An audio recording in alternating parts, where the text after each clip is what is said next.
Hey everyone, what's up? It's Sunday. It's Football Sunday, as a matter of fact, and my team is playing at 1 o'clock, so I'll try to keep this BRAP rant short. But I did want to do a quick rant about cloud gaming because it's a topic that came up.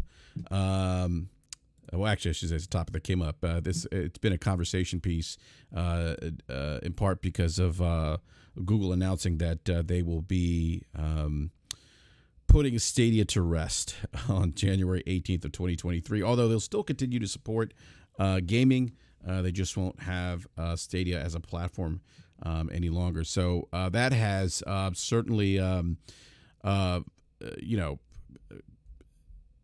led to a lot of conversation around how viable cloud gaming is, and is it the future of gaming? Is it dead? Is Stadia just the most recent example of cloud, the market rejecting cloud, and cloud never ever going to be a thing as relates to gaming? So that's something that I wanted to talk about today, which is why I got my man here, Hamp, because Hamp, you can give us some additional insight, because I wanted to get more of a technical perspective on this, other than Stadia failed, therefore cloud gaming is going to fail, if you know what I mean. So, but how are you, Hamp? Good, man. Good, man. How are you doing today? Good, man. Like I said earlier, I could use a little coffee, but that's all right. I got my Diet Coke. I know it's not the same impact as drinking a cup of coffee, but it'll do for now. But yeah, man. And I don't know how much you've seen, or if you've watched any content creators comment on the shuttering of Stadia, and then how that impacts cloud gaming, or if you've seen anything of cloud gaming is just going to die. This is proof of that. Have you seen any of that in the last couple of days? Just from gamers, because everybody who's an actual analyst or an actual marketing company, or actually in the gaming industry, all of their findings and all many of the thoughts of developers, right, in the opinions that have been gathered, is that cloud gaming is their cloud game streaming, right, is their kind of next major area that they kind of need to conquer and be prepared to take on. Yeah. So that's what I want to talk about here, because I want to talk about why the industry is moving towards. Hold on a sec here. Hold on a sec here.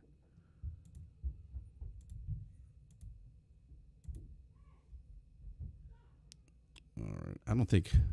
I just realized that this was unlisted, so I don't know if anyone's watching this now. I'm not sure if you're live, because I don't see it up on your channel. Yeah, it had it under what's it called? Oh shoot! Let me see something here.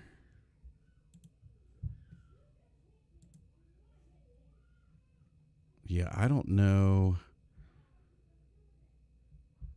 All right, Dan's saying it's live now. So it wasn't live before, but it's live now. That was weird. I don't for some reason it went okay. So when my computer crashed, and I don't think I had it set it to private. Maybe it was, but I when I went in, I just noticed that it wasn't public, and now it's public. So Dan S is saying it's live. That's weird. Yeah, yep. We'll just chalk it up to a YouTubeism. Yeah, exactly. Yeah, we'll chalk it up to a YouTubeism. But at least the people that are watching the replay, they'll catch the whole thing, the first like 2 or 3 minutes that they missed. So thank you for that, Dan. So yeah, basically, for those who missed the first 3 minutes here because of a YouTube issue, what I was asking Hamp here is that with all the discussion around cloud gaming and cloud being dead because of Stadia, because of Google pulling the plug on Stadia, I was asking him if he had seen anything, any content creators talk about this, and I think you said no, just pretty much that. I think what you said is that the analysts are saying something completely different than the gaming community is as it relates to cloud, right? Right. So if you go back to Crossfire, and I didn't watch that episode, but you and I talked about it, just kind of what the general consensus was, so there and in many other places, including comments in our own live stream, right, during the regular show, Everyone, the vast majority of the gaming community, it seems like is again, kind of like people point to anything that goes bad with Netflix as an indication of what's going to happen with Game Pass. And in similar vein, everybody's pointing to, what Google has decided to do with Stadia as a reason why, there's going to be a problem with cloud gaming. And one of the problems with that assessment is there's a choice, I think, to not recognize that we do have successful cloud gaming right now, and that one of Stadia's problems was not a technology problem. It was not necessarily an as a service problem, right? Because Game Pass is as a service, but was more a business model problem, right? The fact that in order to really play games on Stadia, you had to procure them through their digital storefront, and the only thing that provided you was access to that game via Stadia, right, in the cloud. Whereas with Xbox Cloud Gaming, you have access to games that are both available via the cloud as well as on-prem. They can be downloaded. There's that word again. With the and with the GeForce Now model, right, you have already bought the games, right, and access to them, and you're only paying for the ability to access them via the cloud, right? You have to, it's what I would call BYOL. You have to bring your own license, right, to games that you already own. So those two models, right, have some traction and foothold for people who want those access windows in the particular scenarios where they're suitable for their consumption. And so, Stadia's effort to build out as a standalone model, because I used it as an additive service, as an adjunct to my hardware that I have on-prem, and when I was on travel, but everybody didn't see that as a use case. And Hamp, so there is the note. Hamp, you might need to explain what on-prem is for some people. I'm not even joking. Oh yeah. I've said that at work before, and people are like, "What? What does that mean?" So on-prem is short for on-premise. It is it is shorthand that we use in information technology to differentiate between the way we have historically run software. So software, and all of its associated bits and bobs, right? Servers have historically lived as a hardware instantiation, and we've historically run those on-prem. And so, within the server, there's a web application server, and that houses the application code executable, and that application runs, and it serves the people who are on-prem or who are networked inside the security boundaries of that. You can kind of think of it as like a federated island if you want. And so we have kind of referenced that as on-prem. And then the second evolution was things then moved to the data center, and we kind of refer to those to that type of enterprise life as a wide area network. And so if I worked at GTE in California, then I was in a wide area network with a GTE office in South Dakota, and the two sites would have through various links and chains, right, essentially a logical network connection span between the two of us, where it was as if you were in the office in South Dakota, it would be just like you were in the office in California. And then the third instantiation, is the cloud, where everything has moved to kind of the next higher level of stratification or abstraction from your office. Now it's not just, and so in that wide area network instantiation, we still kind of ran things on-prem. Some things ran in the data center, but they weren't necessarily the same way that we think of them as being accessible from the cloud. That stuff was not necessarily accessible everywhere, right, to all employees all the time. The next level up is, where we are now with a cloud instantiation, which is kind of, even though we're doing things like zero trust architectures and not necessarily trusting a device just because your device is a registered device with, company X. But essentially it's It's a differentiation in the types of links that exist between those data centers and those colos, and the way we disperse and manage hardware instances so that you have access to those applications at a larger scale and globally. It's also a matter of, we didn't always, when we were in that wide area network configuration, things like the notions of redundancy, reliability, high availability, automated failover, things like that, those things still existed within the data center, right?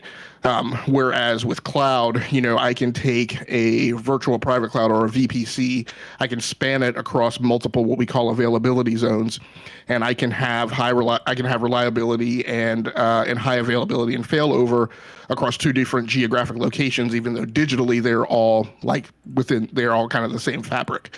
So those are some of the terminology that we utilize when we talk about cloud instances and cloud fabric, and the difference between you running a game dependent upon your GPU, right, within your own household, which I refer to as on-prem, versus when you're running a game utilizing a GPU that's in the cloud. Yeah, and one thing I want to, because somebody with the live chat brought this up about Crossfire this past weekend, what I was trying to communicate to the panel was that the cloud isn't. I gave the example of Xbox Live, and how many, and there's always the gamers, by the way. Many gamers at the time kind of panned Microsoft for having an Ethernet port in the back of the Xbox, and why is that significant 20 years ago? Well, because most people were on a 56K modem still, using dial-up. Microsoft didn't feel like it was in their best interest for them to include a 56K modem, even though many people didn't have broadband internet connection at the time, but they felt like for what they wanted to do with Xbox Live, the kind of service experience they wanted to create, that they needed a broadband connection, so they went full steam ahead with that. And a lot of people, I think, one of the things I notice, Hamp, is that I think sometimes consumers can be a little short-sighted. And while they may see something not necessarily work today, they assume that because it doesn't work today, that means it's never going to work at all. And you tried to use Xbox Live as an example of that, where if you look at Microsoft's messaging 20 years ago versus what Sony was saying about Xbox Live, again, Sony was downplaying the Xbox Live being a thing. I think they may have. They pretty much all Sony on their side pretty much called everything Xbox Live everything but a fad. And they kind of had their own half-hearted approach with online play, and you could buy like a separate adapter for your PlayStation 2 that was snapped to the back of the PlayStation 2. So it didn't come built in with the PlayStation 2. It came as a peripheral device that had 56K and broadband. So that was the option that Sony had. Microsoft was clearly all in and had built this, this model in place. And what I was trying to convey to the panel, and people were saying, well, online had always been a thing prior to Xbox Live. I think one of the things that when we talked about this, Hamp, that you brought up was, while online had been a thing, and even on PC, we talked about using GameSpy. It had been that experience had been so decentralized, where Microsoft was like, hey, you know what? We got you. We're going to take all the guessworking out of this. And you brought up other examples of this, kind of streamlining the experience for consumers. Cloud in some ways cloud in a lot of ways does that. But even though that online play was around, my point wasn't that it wasn't around or that Microsoft was doing anything new, is that they were building upon something that was already there and making it better, and trying to figure out a way to bring it to the masses. And if you look 20 years later, I mean, everyone's online now. I mean, and Sony's even, pivoted in a completely different direction, where they've embraced an online service in PlayStation Plus. And so again, 20 years ago, Xbox Live was in its infancy, nowhere near the level of engagement that it is today. But it was the same argument I heard back then, because either not enough people were using it, and that's the argument we hear about Game Pass too, Hamp, right? Oh, well, only 25 million subscribers. Nobody wants it. Okay, well, I mean, I wouldn't argue that it's not for everyone, but I wouldn't say that nobody wants it.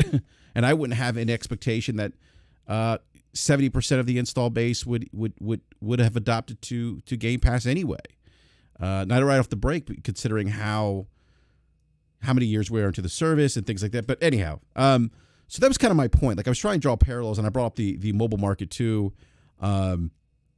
where again, I mean, the mobile market's the biggest revenue generator in the game business, but most of those consumers aren't console gamers. I'm not saying that none of them are console gamers. Some are, but a lot of them aren't, and a lot of them jumped into gaming because they already had a device in hand, and developers started making content for those mobile devices, and people started picking up and playing them. And so my point was to also, well, and using mobile as an example, was that it opened up a new market for the industry, and I said perhaps that could be the case with cloud gaming, where it could, bring barriers down or bring the level of entry down to consumers who maybe they want to get into gaming. Maybe there's some interest, maybe not, but maybe because they have a device and now there's an application available on their phone that offers them a library of services or different types of games, maybe they get in. And that was really my point. I wasn't saying that, gaming, that cloud gaming is the end all be all today. I would probably, in my opinion, I would look at cloud gaming as more of a compliment. I see Mario Heat in the live chat saying cloud gaming as the main form of gaming has not been alive. It will remain a complementary luxury. I think it's a compliment now, but I'm not so sure that I would go out and say that it may never be the primary focal point of gaming or how we consume gaming. Right. And so what we have, and it sounds like, maybe what there was a desire to not acknowledge is, right, we have this notion of as I hate to sound overly lofty, right, but as the human race, right, evolves, as society evolves, as new gamers come into the fold, right, the baseline is going to shift, what we call shifting baseline syndrome. Our expectations of the past get overridden by a new set of expectations, and at certain points, gamers are going to get controllers put in their hands, and they're not going to know the legacy, right, of all the things that we've grown up with. They're going to accept as the current, at that time, status quo as being the way things are, right? Which is why various gamers of our generation are now constantly griping about things not being the way they were before, right? The baseline's going to shift. And so while Mario Heat says, it'll be a complimentary luxury, it'll be complimentary, but for a lot of people who are going to come in, they're going to come in with it as the baseline, right? One of the problems in my mind in the argument about Stadia and the effort to dunk on it and constantly throw shade at it is people were constantly putting it up against, well, it's not as good as having an Xbox in your home. It's not as good as having a PlayStation 5 in your home. It's not as good as having a gaming PC in your home. And this is the kind of, U.S. Western goggles that we often put on, right? But a lot of people overseas can't afford and don't have Xboxes in their home, don't have PlayStation 5s in their home, don't have gaming PCs in their home.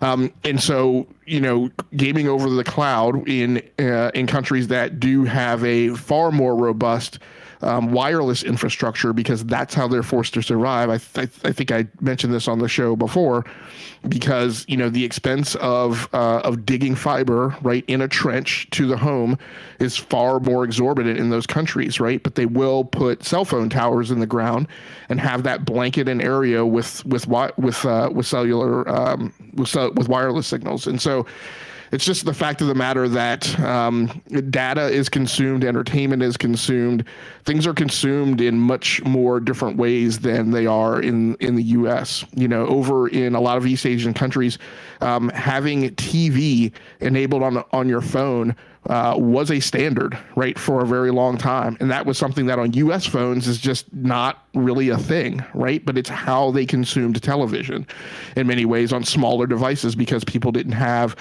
lots of these countries have very, very small, tiny apartments. They don't have room to have a 65-inch, 70-inch widescreen, right, 4K television in their home. And so they just consume things differently. So, and the other thing that I've mentioned over the weekend, we continue to see these pushes in the cloud, and many is the time that as gamers, it doesn't make sense to us. Like, I'll even admit myself, right, who works right with cloud engineering literally every single day. I see the Logitech G Cloud gaming handheld come out, and I'm like, I don't know who that's for, right? But Logitech, and most importantly Tencent, right, who has the eyeball for how things are in these other countries, determined that it was a worthwhile investment, right? And so, again, people are going to come into the fold and are going to be on those devices, and for some people, that's going to be their first experience with gaming. So I just think it's a difference. And I mean, and Main Inquisitor says, I think this energy crisis will have a major impact for cloud gaming because data centers need a lot of energy. Maybe in 25 years, cloud gaming will be a thing. I don't disagree with you, Mons, but the way I would look at it and consider it is yeah, there's an energy crisis and electricity costs more, and it also costs a lot more to people, to individual citizens and consumers, right? Rising prices of electricity, of gas, right, drive things like rising costs of gas typically go hand in hand with rising costs and scarcity of coal. Again, I worked at an electric company where I sat literally every day. The little train car filled with coal going to the electrical distribution center, right, literally went right underneath my window every single day. And where I was working on voltage optimization, which was a technology that was specifically derived to lessen our dependency on coal and lower the voltage that was going to the home for individual citizens. But that was still a cost. And so those costs still go to individual citizens, and it's also super expensive for us to run PCs and electronics in our home that don't go 100% utilized. And so as expensive as energy might be to us, there is still the fact that I don't think that it has as much of an impact to a large-scale corporation who is aggregating costs, right, and paying for that data center cost as it might be to an individual citizen. And so you're still going to see, and again, all this discussion of the cloud, while gamers doubt it, the one thing that I don't hear, and again, I spend time in this environment every single day, I don't go to one customer ever, right, and I work with very large customers, right, across the nation and across the globe. None of them are talking about backing off the cloud. None of them are talking about taking their things out of the cloud and putting them back on-prem. None of them are talking about putting that genie back in the bottle. And I think, and like I said, the conversation with Stadia that always bugged me was people were always trying to put it head-to-head with other alternatives, and I don't think that's what it is. It's an emerging technology for new gamers who are coming into the fold, and for those who are currently gamers, it's the question of whether or not it's an adjunct. And so failing to recognize it as a nascent technology and as a thing that's going to continue to grow, for me, seems a little short-sighted. Kind of like you mentioned, BRAP. Well, that was my example of Xbox Live. Like it was the same thing. People saying, "Oh, well, why would I pay for online? Why would I pay to online? Because you could do those things for free at the time. You could absolutely have online experiences for free when Xbox Live came out, and Xbox was like, "Hey, we're going to charge you $50 a year," and people are like, "That's crazy. Why would I do that?" Sony's offering, and Sony did offer free online for a while, and people are like, "This is crazy. Who's going to pay for that? This exists already." But the reality was that there was a market out there that wanted a streamlined experience, valued friends lists, valued the simplicity that Xbox Live provided, and really and I remember it got a lot of newer people, because I remember having the conversations with people who hadn't gamed on PC, who actually were actually liked the idea of playing games online on a console. Some of them got a taste of it on the Dreamcast. Some of them liked that they continue that experience. And I would argue that in a better way than what Sega was offering at the time. But a lot of people, so some of those people were coming over for Dreamcast, and then some other people were new to it, and we're like, wow, this is cool. Like I get to interact with my friends. Like gaming is now this social platform. And that was a different, even for me, that was kind of and not so much, but like when I first started online gaming on PC, like even the idea of like playing online and then going to Dreamcast and then going to Xbox Live and really talking to people on Xbox Live, because before when I was doing it on PC, it was more like chatting and chat rooms. But to actually hear someone's voice was kind of like, whoa, and it was kind of weird for me. But for some of the younger people that were doing it, like this was like this, it was awesome for them. It was an extension of a social platform where they could go out, interact with their friends, hang out with them outside of using, at that time, which were, things like Facebook, which was fairly new at the time. So I think that kind of speaks to your point of like, this thing could be for people that are going to have different experiences or enter gaming in different ways than you and I did, which was sitting in front of the TV with an Atari 2600 in front of us and a controller in our hand. Like we talked about this on Friday, my kids, their first gaming experience wasn't on a console. And I gotta be, and if it wasn't for me having consoles in the house, I don't know that they would even have any interest in playing an Xbox or PlayStation had I not introduced that experience to them, because they were playing on tablets and they were happy playing games on tablets. And those and my children, and I think we talked about this too. I think you may have brought up you gave me an example of the what is it, not being able to pause a movie or something. I don't remember the example you gave me, but well, right, yeah. I mean, shifting baseline. So, the example I gave was, my kids. We, even though I say be cautious about looking at video streaming, right? Again, this notion of a shifting baseline, right? My kids don't understand the live TV paradigm, right? They've grown up on nothing but streaming. And so a very typical thing in our entire household, right, when they're watching TV or we're all watching TV as a family, is for somebody to say, pause it, right? And the first time, and when we were getting ready to move into this house, the house wasn't ready. I had already taken a job in a different geographic location and needed to, locate temporarily further north. My wife had already taken a job in this town. So my family had to live in a hotel for a couple of weeks. And the first weekend in the hotel, the kids said,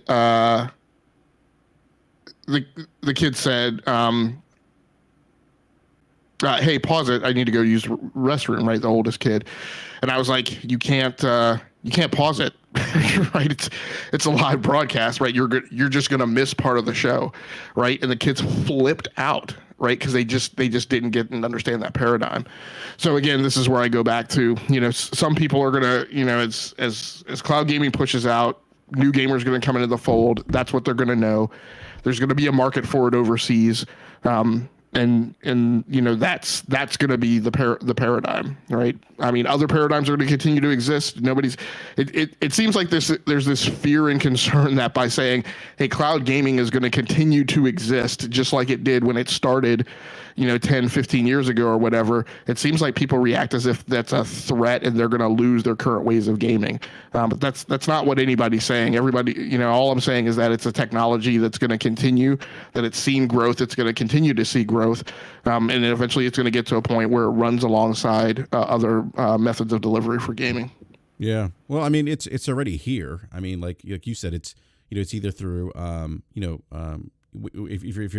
if you've been streaming games on xCloud, or if you've been streaming games via PlayStation Plus, it's here. And actually, even with xCloud, I mean, I gave my experience of playing not The Last of Us, Fortnite, and look, I wouldn't recommend anyone playing Fortnite on on xCloud, but it worked well. I was surprised by it. I felt like there was a little bit of input lag, but I've played other games. I've played Gears. I played MLB The Show on xCloud, and I was actually surprised by how well those games worked. It seemed like if you would have told me I was gaming on xCloud, I would have, like, if I didn't know any better, I would have thought I was gaming natively on my console. It was very seamless in that regard, and I didn't notice any input lag with those games. They played very well, and I was surprised by that. So to your point about Stadia, like it wasn't the technology. It was Google's, marketing of that product and how they positioned it that ultimately did it in. But I think there's something to be said that I think the younger generation of gamers, I think their expectation of how they, because you talked about streaming, like how kids are used to streaming things. My kids are the same way. I don't think my kids really watch a lot of live television as much as they do stuff on YouTube. And like Disney Plus and other streaming applications, because they want everything to be right there when they want it. And I think those expectations might of the younger generation going into gaming, some of those younger gamers, they may have those same expectations too, which are different than our expectations. As we grew up experiencing gaming differently and playing gaming for years differently than the young generation of kids, my kids in particular, as an example. But there's another thing that I wanted to bring up too, Hamp, is that in our conversation on Friday, you mentioned, obviously there's some challenges, right? Like, obviously there's broadband internet challenges. I know, 5G's out there, but 5G, I don't know how much of the market 5G is penetrating now. Maybe, I thought I saw something, maybe 10% of markets have 5G now. I'd have to go back and look again. I did read something like earlier this week, and I don't remember. But I just remember that 10% number.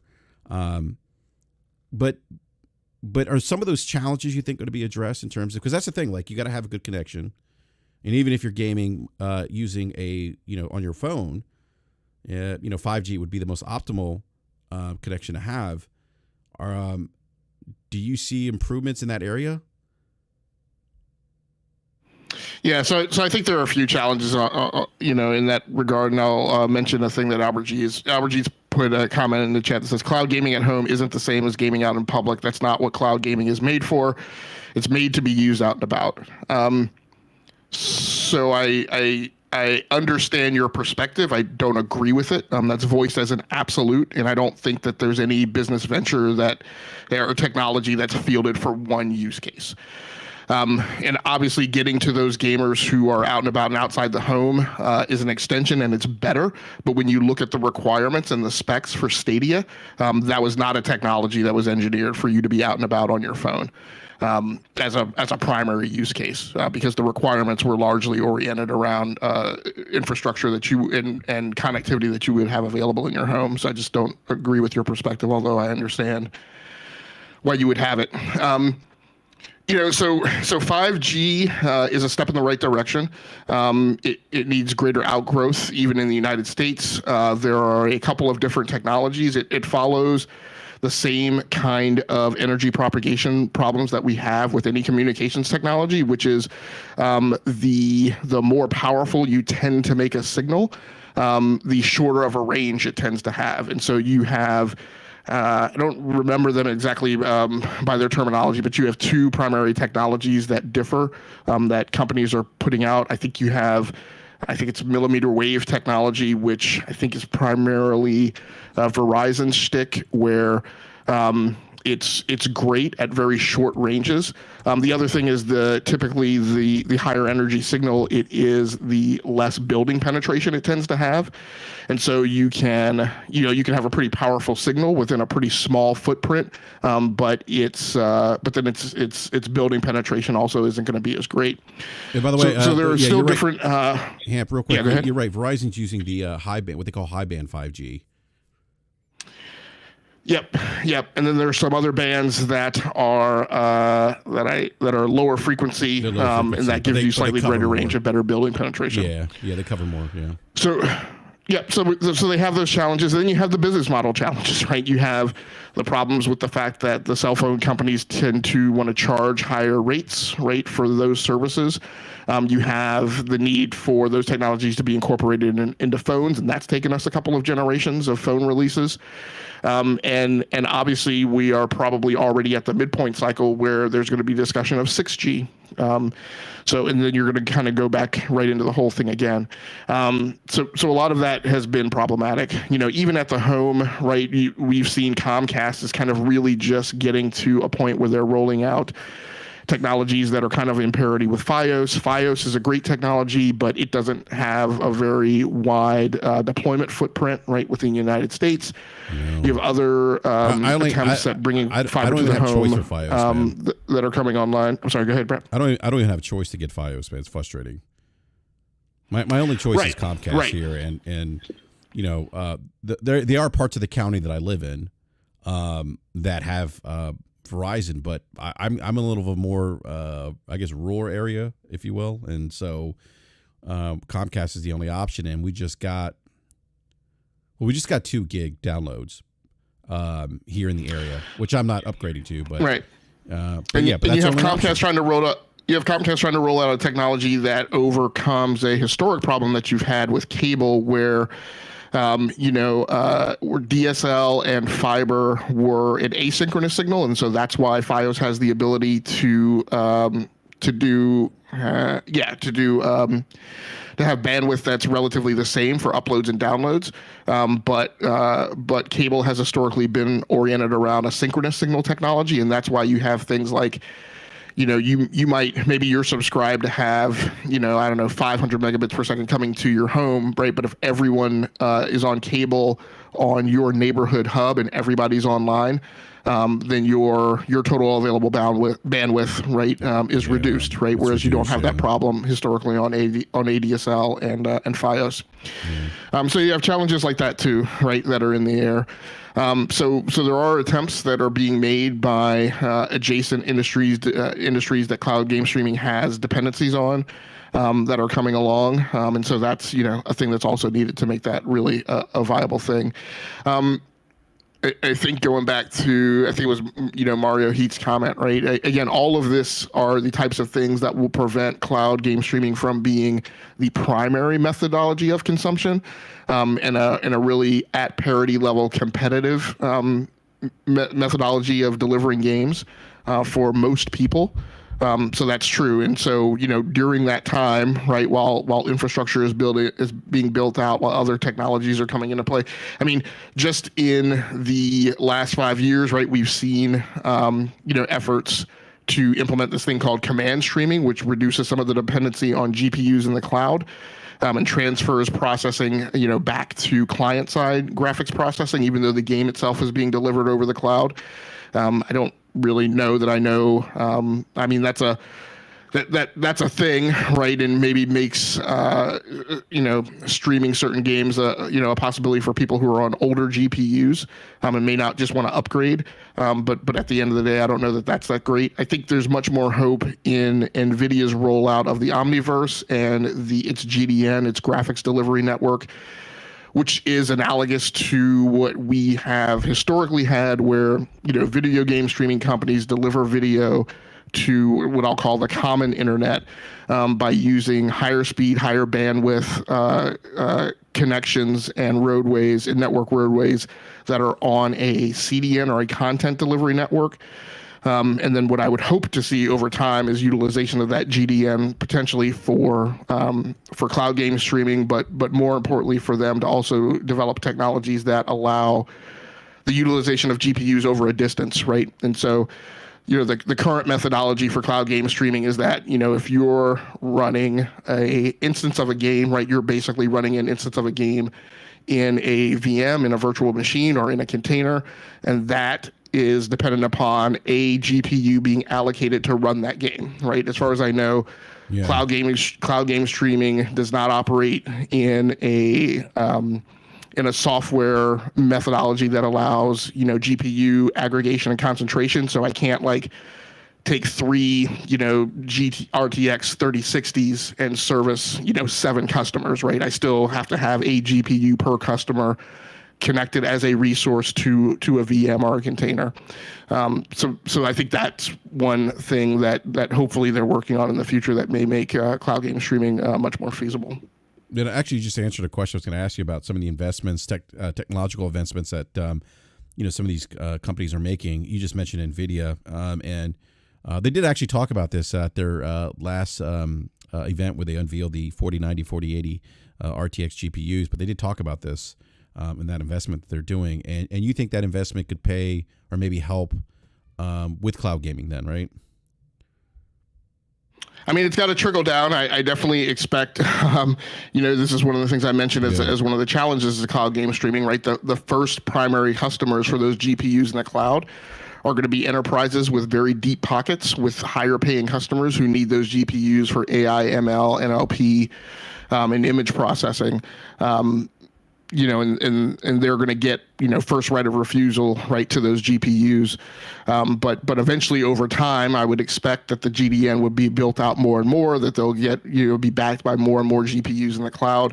And that additional, software defined graphics processing will come along that will help in utilization of those resources, amongst a larger area. Albert G is saying there's literally a pic of someone walking in public gaming on a phone on this podcast title. Again, I'm not sure, Albert, what the problem is trying to make this a binary conversation. I'm not saying that that's not a use case. I'm saying it's not the use case. It's not the singular use case. I'm typically not up here trying to have a conversation about, a technology or a thing being utilized for one case, and people who view the world through that perspective are probably going to have some difficulty in keeping up with the conversation. Well, and I think that's part of the issue at times is that people, and again, I said, just because you may not want to utilize cloud gaming, or you don't see the value in gaming on mobile devices, doesn't mean the rest of the market doesn't either. Like, you can't project what you like as a consumer to the rest of the market. And what Albert G's point is his point is for people to be able to, that his point is that cloud gaming is specifically for people to be on their phones, out and about, away from the house, untethered to Wi-Fi, and playing over cellular. And I'm saying that is a use case, but I don't think I don't think it was anyway the primary use case of Stadia. Again, if you look at the specs. Again, we kind of go back to some of these scenarios in the home, and as we talk about on my show, right, where we talk about a lot of the guys who have participated in cloud gaming. One of the problems and one of the reasons why they use it, right, is because everybody. Look, I'm sitting down here in a studio with I'll just say a rather grotesque number of screens, right, available to just me as an individual. A lot of stations. Most households are not like that.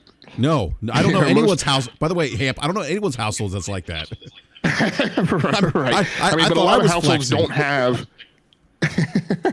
But a lot of households don't have a screen available for every person who wants to utilize them in a given instance. And so many is the time that we talk about scenarios where the reason somebody is cloud gaming is because their Xbox is hooked up to kind of the communal 4K TV, and that screen is being utilized at that point in time. And so in home, right, cloud game streaming is not solely for people to unbuckle themselves from their household and game on the go or in the car, but it's also for them to take advantage of cloud game streaming in home. Again, when I talk about some of these smaller countries that just simply don't have the people who are able to pay for screens and consoles, right, that cloud game streaming delivered over Wi-Fi into the home is definitely a use case scenario. Yeah, no, it's yeah. Yeah, it's an interesting point. I mean, it could be an option for those people who want to play games, who only have one TV. And it's funny, like I had a neighbor come over, and he was amazed by how many TVs I had in my house. I have two 65-inch TVs in my basement alone. And he was like, man, he goes, we only have 250. He goes, we got a 55-inch 1080p TV. He goes, then we got a 32-inch, and that's it. I was like, oh. Yeah, well, we've talked, a great deal in the past about how a lot of reasons why a lot of perspectives that people have on gaming is, you go back to socioeconomic status and the way that we grew up, right? And we grew up in times where it was first, still kind of a thing for people to have a TV in their house. Then, during our upbringing, it became a thing when people talked about having multiple TVs in the house, right? The notion that my family had a TV upstairs and a TV in the basement, right, was a thing, right?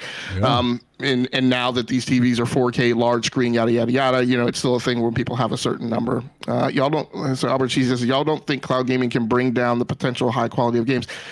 Well, that's real quick, man, because that's a question. What Albert G just brought up is a conversational, is a narrative that I've heard when discussing cloud gaming. Like, people are always saying, some people say, well, it's going to hurt the quality of games. Like, you can't have a God of War Ragnarok running on cloud because you need the hardware. It can't look as good. It's going to hurt the development of high quality games. What do you say to that? Because you actually brought up something about software development as it relates to cloud with the gaming industry, and another reason why the industry is going to cloud. But can you talk about that? Like, I don't know if you have any insight onto the development side of what Albert's saying, like, and what people have voiced their concern about cloud gaming is that it's going to hurt the quality of games. And when people say quality, they're saying, like, those big AAA blockbuster titles that have the best graphics, things like that. Yeah, and I think those are a few kind of separate dynamics that we're talking about. So I'll talk about a little bit about the latter thing that you asked about, which is, why are developers looking towards cloud, right, as a place where their games need to run. And I think that's, first of all, maybe one of the things that I want to emphasize is again, there is this discussion around cloud gaming as if it is something kind of, wild and wackadoodle off, off Mars or something. And cloud gaming is nothing other than a delivery methodology and nothing other than a changing of where the game runs, right? So the game can run on Xbox, the game can run on your PC, the game could run in a data center, and now it can run in a data center that's on Cloud Fabric. So it's really not that much of a difference. It's just changing layers of abstraction. Y'all don't the cloud gaming bring down the potential of high quality games. No, I don't think so. And the reason for that is, again, when we talk about cloud gaming, I definitely agree with right now it's an adjunct. It's one of two things. Either it is a service to go along with what I would think of as a high value customer, right, who spends a lot of money or the median level of money in the gaming industry and up. It is another adjunct methodology for them to access games. When I was utilizing it, it was mainly as an access portal. It was my travel solution, right? It was my alternative to taking a big honking chunky gaming laptop, which I have historically done, during a high travel business dynamic. I did that for years. And it was a methodology for me to not have to do that, with its chunky power supply, and to not even have to pack my Nintendo Switch on travel, right? But just to get to a point where I was just taking my tablet or a phone and a controller, stuffing it in my small order flight bag, and taking it with me on the go and being able to set up shop on the other end. And so I think you have a customer like that, who cloud gaming is for. Then I think the big wish of cloud gaming is for it to allow those companies to have reach to an addressable market that otherwise they're not going to get to. Because I keep going back to people who just aren't going to buy an Xbox, right? Because it's ridiculously expensive. We've talked, during the PlayStation price increase, we talked about how much people pay for these consoles in US dollars in other countries, right? Basically, with the exception of 16 other countries, everyone else on the planet in general pays more in US dollars for a PlayStation 5 than we do in the United States. The amount that people pay in Brazil, right, is ridiculous, right? And you scale outward from there to other countries. So you just have some people who just aren't going to do that and just can't do that. And so the hope is to give them a lower cost barrier of entry to get into this entertainment consumption model, and utilize it. Is that going to bring down the quality of games? Again, I don't think so, because the number of customers today is still those people who are running on hardware, and they're still the target. Is it? I don't think it's going to bring down the quality of games. I think you're still going to have the same number of high-end AAA games that are dependent on low latency, yada yada yada. But I think you're going to see a larger number of games that can play well, right, and contend with latency, right, and with lower graphical fidelity. I think you're going to see a rise in AAA games, right, that again aren't as dependent on having as tight a do loop of processing. But we're just going to have to see. One of the things when you consider that question, right, just remember that. And I don't know how big of a footprint it was, but we have people who play their Xbox and stream that to a PC. And I've had a discussion with those folks before, with them understanding, look, when you're on your Xbox directly connected to your TV, you're on the screen, you're looking at essentially what equates to about a 40 megabit per second signal, right, rendered on your screen. When you induce in-home network latency and that signal pops up over on your PC monitor, over streaming in your home, you're probably looking at about a 20 megabit per second signal. So you're looking at about half of the graphical quality that you get, right, connected to your TV. I don't know why, but people do that, and people consider that a viable way to game, and I don't know why. So just, again, I would it's what we kind of always say about Twitter. I would kind of maybe take with a grain of salt all the naysaying we see right on Twitter and consider that there are people out there gaming in other use cases than the one that we think is mainstream or core. And that was kind of my point on Friday too. Like a lot of the pushback I was getting was, oh well, if they wanted to game, they would have been gaming already. I'm like, no, they wouldn't. Like if they don't feel like that $500 price point is worth it to them, they're not going to do it. Right. And a couple other comments in chat. Rob says, what about multiplayer? I mean, multiplayer is a thing that's going to have to come along. BRAP said, wouldn't recommend anybody play Fortnite, right, over cloud game streaming. And I say I would agree with that, with the caveat that provided that they have an alternative, right? But again, I go back to, there are some people who don't have any alternative, right? And they may, and there are software methodologies to arbitrate, right? One person who is on a more latent platform than a person who's on another latent platform. That's the way, right, people currently arbitrate multiplayer, right? When you are typically connected over Wi-Fi signal, like when you're on a Nintendo Switch, for example, and those people are playing Fortnite. The way they deal with that is that by matchmaking, people on Nintendo Switch are grouped with people who are on mobile, right? So, I'm not saying that that's right. I'm just saying that those are considerations that the industry is making. Whether or not you're ever going to be able to play, cloud game streaming to play something like Call of Duty. I have my own doubts about that. Sure, eventually we're going to get there. I don't think we're going to get there anytime soon. And if I'm going to play Call of Duty, where I'm a gamer who has some concern about my KD/ED, that's not how I'm going to play, right? But some people will. And Albert G says, but again, Xbox is promoting cloud gaming in a different way. Very misleading IMO. I mean, I think, and what I'm talking about is what I think is the core use case, and I'm not taking any of those other use cases off the table. When Xbox is promoting cloud gaming, and I'll just say what I've seen, I don't necessarily think that the gaming that like the commercial that I've seen that they run is about the guy gaming on a mobile phone in his backyard. I assume that in his backyard, he is getting a Wi-Fi signal the same way as I do when I'm out in my backyard, right?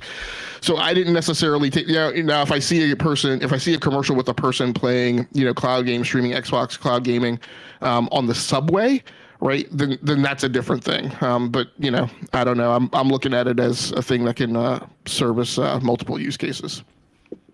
Yeah, and True Virgil Live Chat says you can put it however you want. The proof is in the pudding. We have not seen a high AAA quality game strictly on cloud. I'm CrossFit alone proves this. I don't know what that means. I'm CrossFit. Gears and Halo 2 former high quality has indeed suffer. I don't know what that means. I mean, I played Destiny 2 in the cloud on Stadia. So again, you can have an argument about what constitutes, and this is part of my problem why I don't really go along with the whole discussion of quality, because it's entirely subjective. Whether or not that's a high quality game, but Cyberpunk played on Stadia, and many people who played it on Stadia and played it on PC, given that it was been broken on consoles when it rolled out, said that the Stadia version was the best version. Yeah, actually, that's, so I don't. Yeah, that's a great example. Cyberpunk, a lot of media types were saying that Cyberpunk actually worked best on Stadia, and it was kind of a running joke because of how broken that game was. But then it worked best on Stadia, and even Red Dead Redemption 2 was another game that worked very well on Stadia. So, and the other thing, what True Visual's saying in regards to Halo, Halo's problems aren't because of cloud. That's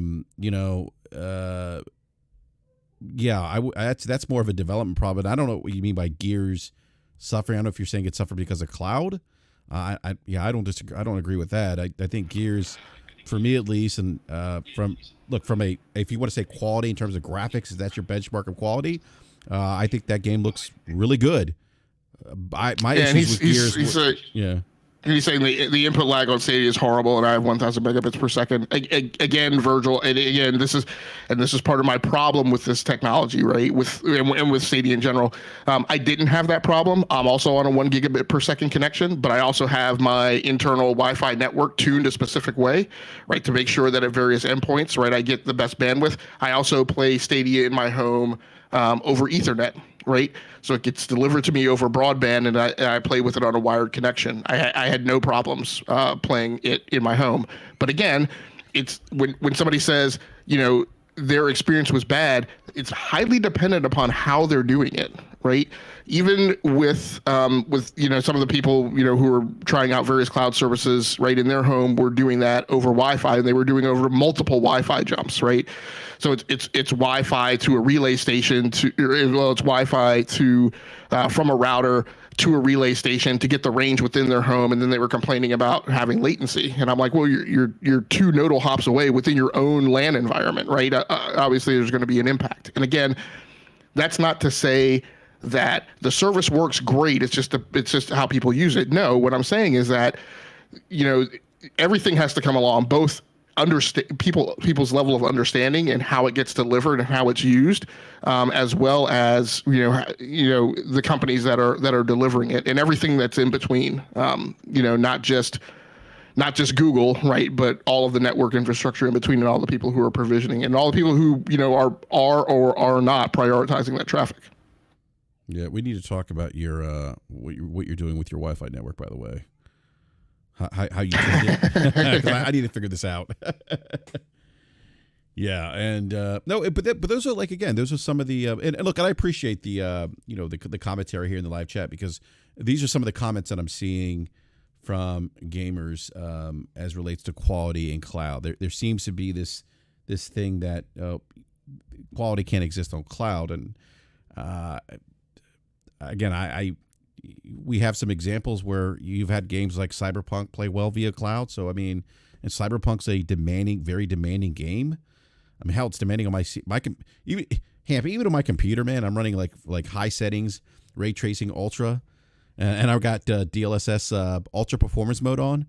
I'm getting like 80 FPS. When I get into those areas where there's a lot of NPCs, that frame rate dips down to like mid 50s, man, from like 85 to mid 50s. Right.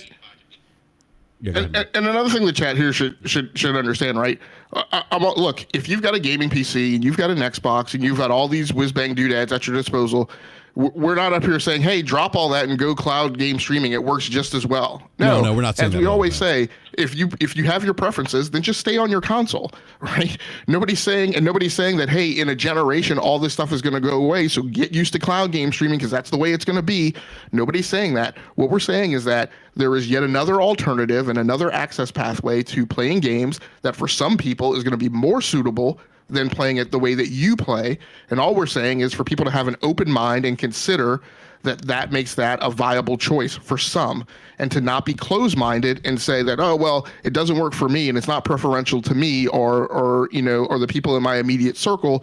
So therefore it should be looked at with cynicism and be, and I don't know, get a lot of rabble rousing, about it against it on Twitter. What we're saying is that, it's long ago, people don't realize long ago, we had the same type of skepticism towards cell phones, right? When people had wireless phones and they were these big chunky phones in their car, and they were really called car phones, right? Everybody thinks that it's smartphones, and it was like they weren't even smartphones or cell phones, right? When these things first happened, they were called car phones. They were bolted in your car. Remember that? Right. There was like a platform, like a little stand that would get bolted into your car where the phone would rest, and then they had the carrying bags with the cell phone in it that you would put in your cigarette lighter. Right. It was a whole big kit, and you had to carry the power supply around with you. Yeah, that was. It wasn't a battery that went in the phone. And back then, people were like, "Who wants to?" I remember the people were like, "Who would want to carry this thing around? It's heavy. Right. Why don't you need to make a? Why don't you need to make so I think all we're saying. Car? Yeah. Yeah. So I think all we're saying is that there's a technology that's on the street. Some people find it useful, right? Some people will eventually, as we evolve, find it preferable, right? And it will continue to grow. And right now, it runs alongside the other things as an adjunct, and so people should pay attention to it. And at the end of the day, I think maybe that's also the thing that I'm trying to say is, look, you don't have to consider shifting your own consumption model. You don't have to start, praising this new technology. But I assume that most people watching this show are watching this show because they want to participate in a conversation of people who are trying to be knowledgeable and study the industry. And if that's your point, right, then all we're saying is that this is a thing that you might want to pay attention to. And you can be skeptical of it and you can talk down about it. But I would say just be cognizant and aware of it and watch where it goes. Yeah, that's a great point. And great summary, by the way, Hamp, with what we're trying to convey here. It's and that was kind of my point when I was trying to draw parallels with the mobile market. That you had people that jumped to mobile that had never gamed, and because you don't game on mobile doesn't mean that other people may not find that valuable or be interested in that in gaming that way or that platform. We all have different choices, we all have different wants, likes, whatever the case is, right? With gaming. So, I mean, it's not a one size shoe fits all type thing. Yeah. No, and you brought up a really good point. We often have this problem and make this mistake when we kind of view these technologies.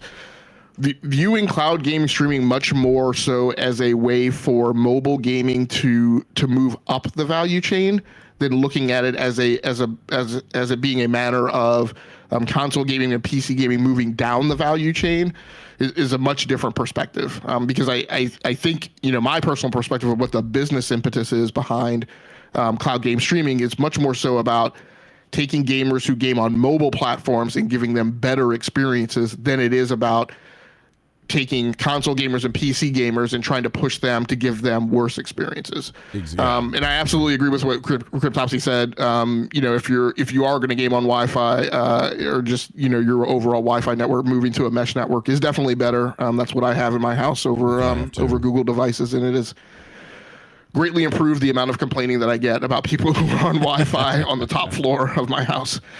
So that's a good recommendation. Yeah, that's what I have too. I have pods in my house, although they go down every once in a while and it drives me nuts.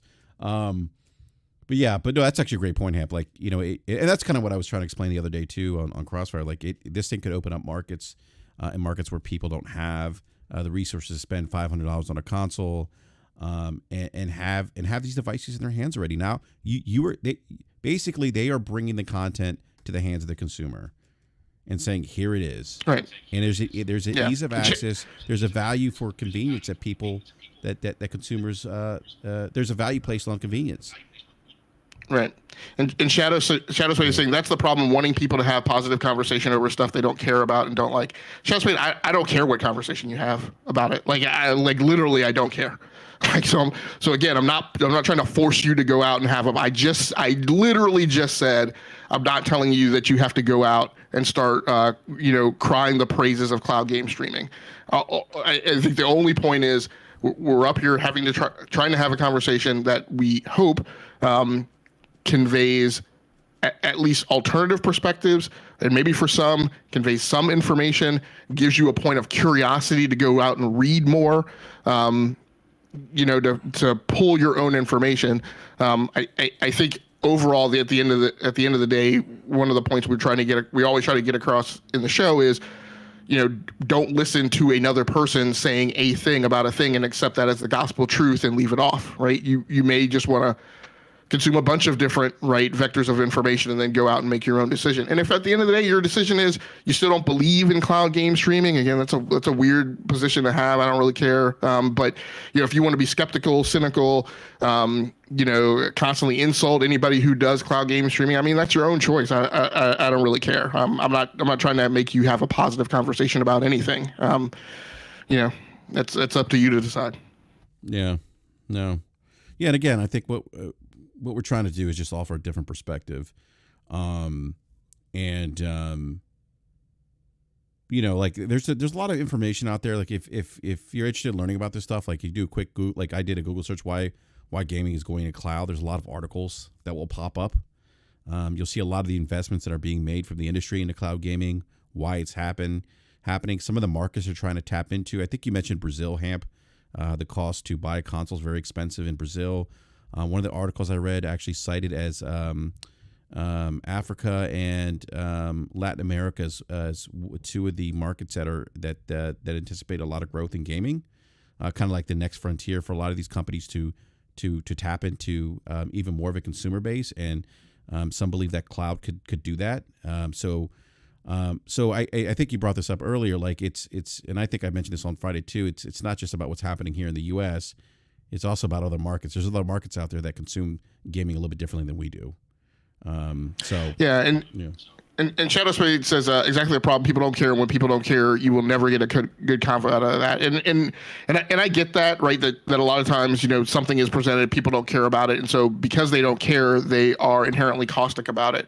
I guess one thing I'd pitch, just as again, not trying to tell you to think about it this way, not trying to say it's bad that other people don't think about it this way, but there's, despite the fact that a lot on here I talk a lot about tech, right? The fact of the matter is that there's a threshold of outward vision along the timeline where I don't care about tech, right? So I see these articles come across in my windshield that are all about like AMD's roadmap and Intel's roadmap and what like the chipset, like 3 chipsets out, is going to do.